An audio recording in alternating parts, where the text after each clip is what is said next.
मुंबईतील सिद्धिविनायक मंदिराची ख्याती महाराष्ट्राच्या बाहेर सुद्धा खरं तर पसरलेली आहे आणि त्याच्यामुळे नेहमीच खरं तर मंदिराच्या परिसरामध्ये भाविकांची आपल्याला गर्दी पाहायला मिळत असते। मात्र नुकताच एक व्हिडिओ व्हायरल झालेला आहे आणि त्याच्यामुळे अनेक प्रश्न आता निर्माण होत आहेत।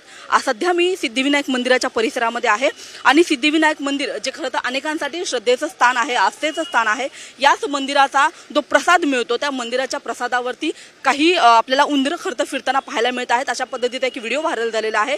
काही जे मंदिराच्या प्रसादाचे जे ट्रे आहेत त्या ट्रे जो आहे तो उंदराने खरं तर कुडतडल्याचं पाहायला मिळत आहे। तर काही ठिकाणी ट्रेमध्ये उंदराची पिल्लं सुद्धा आपल्याला या ठिकाणी पाहायला मिळत आहेत आणि त्याच्यामुळे मंदिराचा खरं तर हा निष्काळजीपणा आहे का असे प्रश्न निर्माण होत आहेत। भाविकांच्या आरोग्याशी खेळ केला जातोय का असे सुद्धा प्रश्न निर्माण होतात। मात्र दुसरीकडे मंदिराच्या वतीने असं सांगितलं जात आहे की हा जो व्हिडिओ आहे तो खरं तर आमचा नाही आहे आणि त्याच्यामुळे या सगळ्या संपूर्ण प्रकरणामध्ये आता खरं तर चौकशी होते का हे देखील पाहणं तेवढंच महत्त्वाचं आहे। मात्र जशा पद्धतीने आधी तिरुपती मंदिराच्या बाबत एक प्रकरण समोर आलं आणि आता सिद्धिविनायक मंदिराच्या बाबतीत जे प्रकरण समोर आलेलं आहे त्याच्यामुळे कुठेतरी भाविकांच्या आरोग्याशी खरं तर खेळ केला जातोय का आणि एकूणच मंदिराचा हा संपूर्ण निष्काळजीपणा आहे का असे अनेक प्रश्न आता भाविकांच्या मनामध्ये सुद्धा खरं तर निर्माण होत आहेत। आणि या सगळ्या संदर्भामध्ये मंदिराच्या वतीने 11 वाजता पत्रकार परिषद सुद्धा घेतली जाणार आहे। त्याच्यामुळे या सगळ्या प्रश्नांवरती मंदिराकडून काय उत्तरं दिली जातात हे पाहणं अतिशय महत्त्वाचं असणार आहे।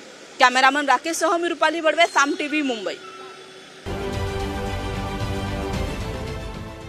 देश विदेशातील प्रत्येक घडामोडींचे लाईव्ह अपडेट मिळवण्यासाठी आता साम टीव्हीच्या सर्व सोशल मीडिया प्लॅटफॉर्मला लाईक, फॉलो आणि सबस्क्राईब करा।